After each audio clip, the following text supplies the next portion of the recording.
Hello दोस्तों, आज हम गरम सिकाई के बारे में बात करेंगे। हम जब मरीज़ हमारे पास दर्द लेके आता है तो अमूमन हम उसे ठंडी सिकाई या गरम सिकाई के बारे में बताते हैं।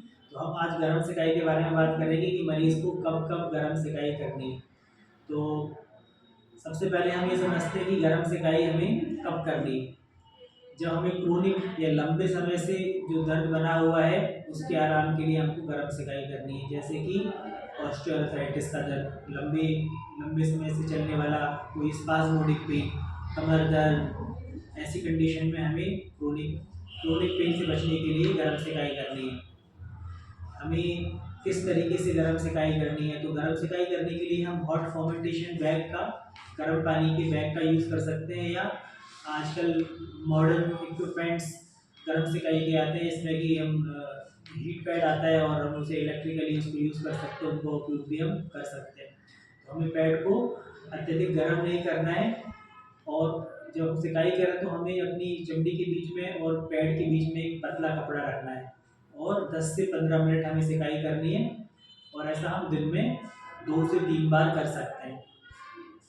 हमें गरम सिकाई कब नहीं करनी है, तो जब हमें चोट लगने के तुरंत बाद हमें गरम सिकाई से बचना है, लगभग 24 से 48 घंटे। 24 से 48 घंटे के बाद हम चोट लगने वाली जगह पे गरम सिकाई कर सकते हैं। जिस पार्ट में हमें इन्फेक्शन है वहाँ गरम सिकाई नहीं करनी है। जहाँ एक्टिव इन्फ्लेमेटरी चेंजेस हैं, हॉट रेड, जहाँ पर कोई बॉडी पार्ट है वहाँ हमें गरम सिकाई नहीं करनी है, नहीं तो ये सूजन को बढ़ाएगा और ऐसी कंडीशन में ये दर्द को भी बढ़ा सकता है। अगर कोई मरीज़ ऐसे हैं जिन्हें कोई न्यूरोपैथी है, या जहाँ सेंसेशन किसी पार्ट में कम है, जैसे कुछ डायबिटीज़ के पेशेंट्स को, वहाँ हमें गरम सिकाई नहीं करनी है।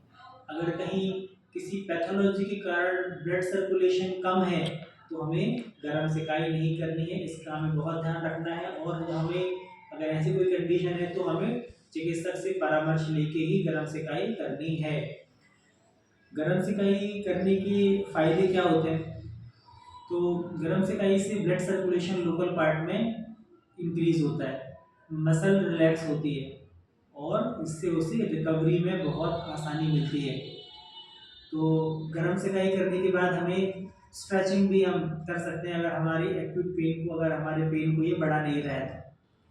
साथ में हमेशा सिकाई के साथ में हमें हमेशा चिकित्सकीय सलाह का हमें फॉलो करना है।